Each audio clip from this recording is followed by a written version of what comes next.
straight into the roof of the net. Nice one. Straight down the middle. So a good performance from both teams here. Hi, you're watching Firstpost. I'm Rupha Ramani. Let's get started.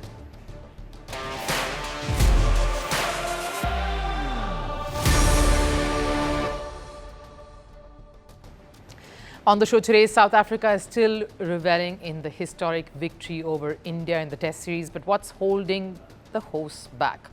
As we look at what India needs to do if they want to make it to the World Test Championship final. I ask, is the domestic circuit just for show, or is there a proper two-way street feeding Indian cricket? Cristiano Ronaldo earned a reprieve from FIFA, making him eligible to play for Portugal in the World Cup opener. Despite the ban, was it biased? Or is it justified? If so, why? And the Women's Premier League auction was a mega hit, with franchises making a beeline for the world champions. The shocker, though, coming out, Australia skipper Alyssa Healy went unsold. Was there a snub here, and is there a pattern to all these auctions? But first, the headlines on Sports 360. Starting with cricket, Australia announced squad for second test against England in the Ashes, and the bad news is Pat Cummins and Josh Hazlewood are set to miss the second test too. Australia is 1-0 up in the series, with the second match set to take place in Brisbane. It'll be a day and night affair. Sri Lanka secured a thrilling victory over Pakistan to enter the Tri-Series final. Kamil Mishra's 76 set the stage for the visitors, giving Pakistan a target of 185 to get. And it went right down to the wire. Salman Agha made a very useful half-century, but Chamira's 4 wickets ensured Pakistan fell short by just 6 runs. In football, UEFA have fined Atletico Madrid nearly $35,000 and have additionally handed them down a 1-match ban for all the travelling fans. This due to racist and discriminatory behaviour of some of the supporters during their 4-0 Champions League loss to Arsenal. They were also fined an extra sum after some of their fans threw down objects during the game. On to F1 news. Adrian Newey will take over as Aston Martin team principal next season. This is the first time the 66-year-old, after working with Christian Horner and Max Verstappen, will be a team principal. Newey had joined Aston Martin earlier this year as a managing technical partner. And to wrap up with some heartening news from badminton, World Junior Championship silver medalist Tanvi Sharma stunned former world champion Nozomi Okuhara in the Saeed Modi International to enter the quarterfinals, coming back from 16-21 loss in the first game to close out the match, winning the next two 21-16, 21-19. HS Pranoy too crashed out to fellow compatriot Manraj Singh. We spoke about what could be going wrong in the Indian men's test setup today. So the next logical step has to be, what are the answers? What's the way forward? How can India crawl out from all the rubble that that's surrounding them? BCCI, of course, is clear. There's going to be no knee-jerk reactions, and that's a great place to start. It is what separates India as a cricketing powerhouse compared to many other cricketing nations around. So what should be the next logical, ideal step to take?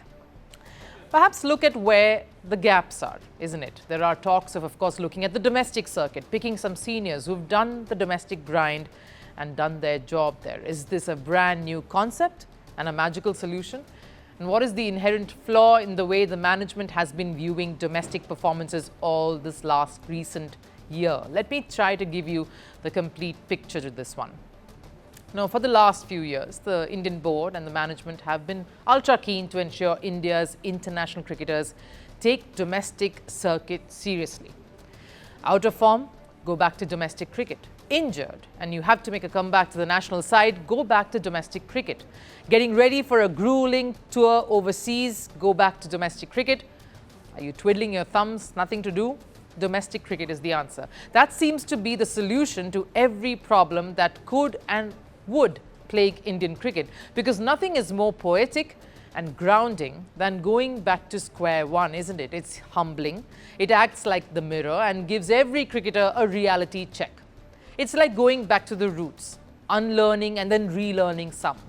An age-old concept that Indian cricket is only all too familiar with.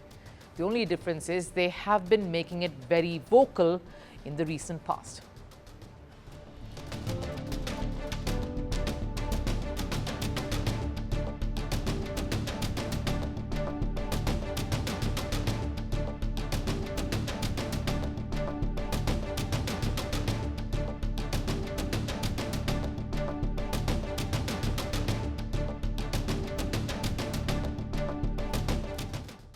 And that's the messaging right from top down.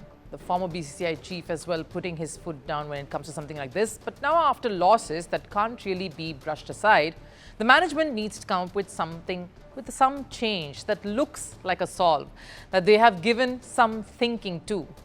The need of the hour clearly are specialists, especially in that middle order, the batting lineup. Think of the Indian Test side as this puzzle that you need to crack. Bits and pieces players can be fitted in, but you have to locate the right corner pieces, the pillars that hold up the puzzle and show you that complete picture. India doesn't seem to have that at this point, do they? And you know where the problem lies, in the own system. Why isn't the same think tank that only goads their star players to go and play domestic cricket not picking the domestic stars and getting them to the national setup? You want your Shubman Gills, the Rishabh Pants all to get some time in during the domestic circuit. But why are you not rewarding the ones who already have been there, who have soaked in red ball cricket and have done the yards? Sarfraz Khan and of course Abhimanyu Ishwaran nowhere on the scene. But what about Ruturaj Gaikwad and Rajat Patidar? Guys who have done the hard yards through months and then magically adapt well too for the smaller, shorter formats like the T20 when IPL comes around. Then, of course, you've got the rookies in the sense that they have not tasted international cricket, not yet, but are quietly piling on the runs in the domestic scene. Smaran Ravichandran and Yash Rathod. The real issue is this. We want to put domestic cricket up on a pedestal. Celebrate that as the hero of the system, but not those who rise out of it, who come from it. Why? We want to show this off to the world and claim how solid the grassroots levels are in a country that is number one when it comes to developing the sport, developing cricket. But when it comes to picking talent from the same domestic circles, like how it should ideally work and move the ladder up and keep that pipeline going, we freeze. Basically creating a bit of a logjam there. The truth is the presence of legends like Rahul Dravid, VVS Lakshman, Cheteshwar Pujara, Ajinkya Rahane, Saurav Ganguly, legends in that batting lineup, in that middle order. We've had them for decades and that's lulled us into slumber. Maybe it's time to wake up. A matter that's been on for some days here and a question that many have been asking. Cristiano Ronaldo's suspension being lifted by the FIFA magically, the ban rather. Was it fair? Is there bias? And was FIFA bending the law a bit here?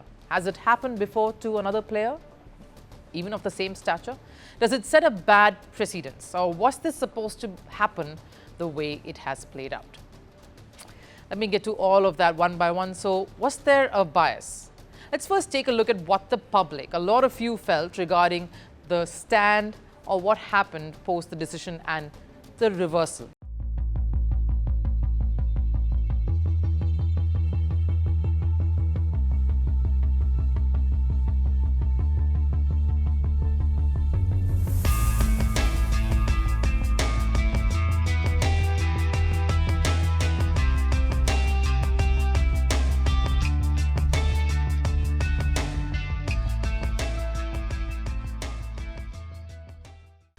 To answer the question, of course, yes, it was biased. But hold on, this is Cristiano Ronaldo, the most followed, revered, the most consumed sports person on planet Earth. At 40, a man who made the world go gaga by a bicycle kick recently, giving everyone around him a bit of a complex. A genius, a maverick, an ambassador, all rolled into one. So, of course, there is bias, but was it going against the law here? Let me break this down to you. FIFA has two clauses in their rule book pertaining to bans and suspensions on the playing field. I'll explain those two, Article 25 and 27. They give FIFA the freedom to consider or reconsider the merits and impact of any suspension. Article 25 says the relevant FIFA judicial body can scale down the disciplinary measures to be imposed or even dispense with it entirely, meaning if a decision regarding a suspension has been made, that can be reduced later or even done away with completely. Article 27 says FIFA can fully or partially suspend a disciplinary measure for a provisional period. That's ranging from 1 year to even 4 years, meaning they can defer or in this case, suspended across an extended period of time.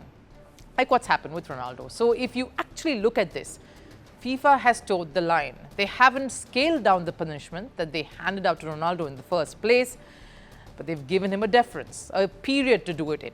A quick reminder also, Ronaldo was handed that red card after 225 matches during the World Cup qualifier against Ireland that Portugal lost. And that happened because of this.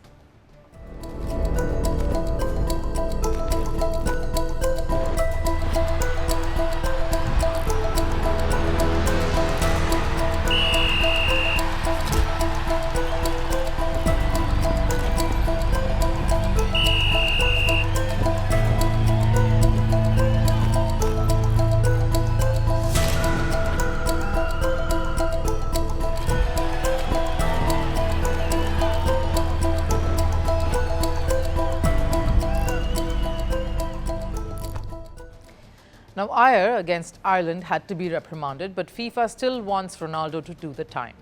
No concessions there. Just at a later day. Why? Because FIFA World Cup is around the corner, and for the sake of the tournament, global attention, the eyeballs, the views, and of course USA, Ronaldo has to play. He has to step onto the pitch, whichever one, across the 16 host cities in that opening game to thunderous response. That's the effect of Ronaldo, and just about everyone knows it too. So then your question should be, is there any actual bias? FIFA is looking at convenience. Is FIFA looking at convenience rather than constitution? The win is, the point is this, let's suspend the ban. That's what they have come to the conclusion of. The counter has to be precedence. Has it happened before to any other player, not quite having the legendary status as Ronaldo? In 2014, France's Laurent Koscielny was sent off for slapping Ukraine's Alexander Kucher. FIFA chose not to extend the suspension so he could play the World Cup. In the same year, Croatia's Mario Mandzukic was given a 2-match ban for a serious foul. FIFA reduced it to 1 so he could play the second game against Cameroon. There are few other instances, but just to round it off with this particular one, back in 2002, Mexico's Jesus Arellano was given a 3-match ban for violent conduct against Costa Rica. He missed the final qualifier against Honduras and was set to miss the biggest 2 games of the World Cup, but a late appeal got FIFA to reduce the ban, hence missing out just on 1 game. So there are instances, as I'm sure there would be, of their hard handling as well. But this is more than a case where you go by the rule book to the T, simply because it involves Cristiano Ronaldo and possibly his last World Cup. FIFA owes it to him. The World Cup, a trophy that's evaded Ronaldo, and Portugal owes it to him. You simply have to say you owe it to a man who has not been red carded for 225 matches. And when you talk about sport being the greatest leveler, that all is equal and everything is fair on the playing field, somehow you realize this suspension too balances it all out. Because no one loses. It's a win-win for all parties involved, everyone invested in the 2026 FIFA World Cup, but also those invested in the growth, the success, and the beauty of football as a sport. It's the best ode you can possibly give to a man who's given most of his life to this game. What are your thoughts, though? Let us know. The Women's Premier League just delivered its first ever mega auction, and it lived up to the word mega. A total of 277 players went under the hammer in New Delhi. 2 franchises pressed the reset button, UP Warriors and Gujarat Giants. But the biggest story coming out of the WPL auction has been one we saw play out at the IPL as well not too long ago. An Indian captain, Indian core over anything else. The biggest shocker, of course, was Australian captain, sensational player, wicketkeeper batter Alyssa Healy going unsold. There are a few reasons to this as well, and I'll highlight a pattern. The reason behind this pattern and what that is telling us about women's cricket today. Let's get cracking. Now, the Women's Premier League auction certainly showed us one thing, that a new era of women's cricket has begun and the spark has been relit by none other than the recently crowned world champions India. This isn't hype, this isn't temporary excitement, this is momentum. It's real, it's unstoppable momentum. Sure, branding, promotion and BCCI's investments all have played a massive role, but the truth is India's victorious have forced the spotlight right back onto women's cricket. But on the sidelines of this euphoric turn of events was the biggest shocker. Alyssa Healy, a prolific athlete, going unsold. Why? Let's take a look at some of the apparent reasons here, like one given by some of the franchises themselves. When you're allowed only 4 overseas players, your options are limited, and many teams prefer all-rounders in their setup. It's a tough situation for someone of her stature. Abhishek Nair's explanation is simple, seems logical. T20 is more fast-paced. You need more all-rounders, especially when the slots for foreign players is rather limited. And if you pick a player like Healy, you have to play Healy in your 11. But here's where I want to poke some holes in this clarification. You cannot look past Healy and say, oh, but I'm only getting 1 or 2 skills here. There's batting and there's keeping. Healy comes with experience, the tenacity to win, the vision, her keeping skills, a cricketing brain that will strategize. So why not pick someone like her for all the things that she brings to the table and for what she represents when playing for Australia too? Let's go with the obvious one, leadership, and Indian leadership at that. That's what this World Cup win has showed us all. And that's what the franchisees at the table were also seeing, that these cricketers are not just world beaters, they are leaders in their own right. They are fighters, solo and combined. Smriti Mandhana led her side to a monumental win. She does not captain the Indian team. And within her own ranks, someone like Richa Ghosh, a player that the franchisee sees as a future captain. Leadership material. I spoke to her, in fact, right after the World Cup triumph, and she too acknowledged the dream to lead from the front. जी मैं छोटे से मेरा सोच के आई थी कि मुझे जब मैं खेलूंगी एंड इंडिया के लिए कैप्टनसी करना है मुझे, तो वो चीज़ मेरा भी माइंड में है कि मुझे इंडिया के लिए कैप्टन बन के मुझे ट्रॉफी जीतना है. जितना ट्रॉफी जीत पाऊँ, मैं टीम को जिता पाऊँ, मुझे वो करना है.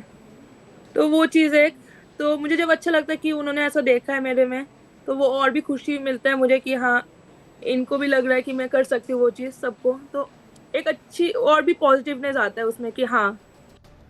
The biggest irony is that this is what the WPL was meant to enable, create a pool of incredible talent to feed the national setup. League has actually unearthed a lot of potential players like Kranti God and Sri Charni are products have been picked from WPL. Amanjot Kaur and Richa Ghosh, all these players have developed the mindset of playing fearless cricket is because they've gone through those experiences in WPL because franchise league is intense. And yet, it has been this World Cup campaign that actually turned it all around, giving the WPL auction a massive sea change and leaders stepping up in various ways. Look at someone like Jemimah Rodrigues, the same Jemimah who broke down after that historic run chase against Alyssa Healy's Australia in that World Cup. She has chosen to let go of a lucrative contract in Australia to stay back home with her best friend Smriti Mandhana. That clarity of thought, the power of sisterhood, you will not see this anywhere else in the sport. This is what Indian cricket has risen to. And this one act tells us how important bonds are. Friendships, relationships that you nurture on and off the field. Bonds that you have to cultivate to create better synergy, create better environment in that dressing room. Go back to that World Cup final. Even after that win, you saw Indian players hugging and consoling their South African counterparts, whom they hated to beat. Players whom they've played alongside in the WPL. It is this kind of rapport that fuels dressing rooms, that sets an example and creates magic, especially in a setup like the WPL where you have players from all across the world coming in together. And that is what Alyssa Healy's snub probably points to somewhere. We saw this at the Indian Premier League too. Players No, captains, leaders of the stature and skill of David Warner and Steve Smith going unsold. Because here's the truth. The runs, the pile of wickets, raking up wins under your belt in the national side and leading your country to World Cup glory is all great, looks great on paper. But how many lives can you really touch and transform? How do you reform and change and bring that about in your dressing rooms, in leagues? Who outside of your national setup has been influenced and touched by your legacy? That's what matters when you look at leagues around the world. Franchises too think long term. They see all of this, dressing room environment, the cohesion, and how well this group of not necessarily the biggest names and the biggest minds, but the fiercest players can really band together to create success. March forward, yes, but also take the rest along is what really ticks the boxes. And that is what we all witnessed at the WPL auction this time. One that is bound to change women's cricket forever. Time for last serve. It's been quite a year for women team sports. First, the Indian women lifted the ODI World Cup for the very first time. Then, of course, the women's blind cricket team followed suit. The spotlight is firmly on them as they were honoured in the capital city in India by Prime Minister Narendra Modi.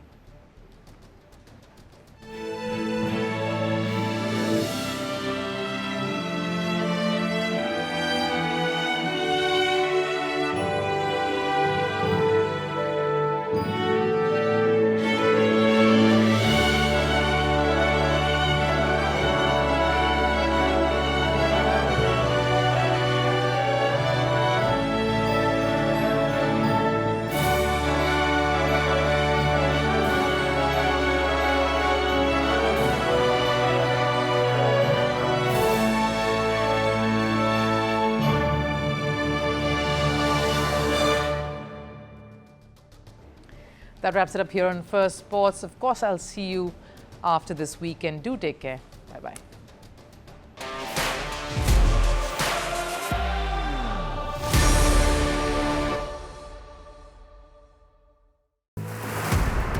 I wore the crown of a revolutionary.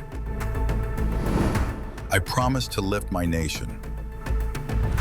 I claimed to fight imperialism. I became the very thing I warned against. I funded militias across continents. I feared my own shadow.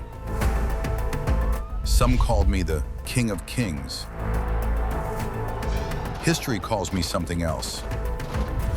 The dictator. Who am I?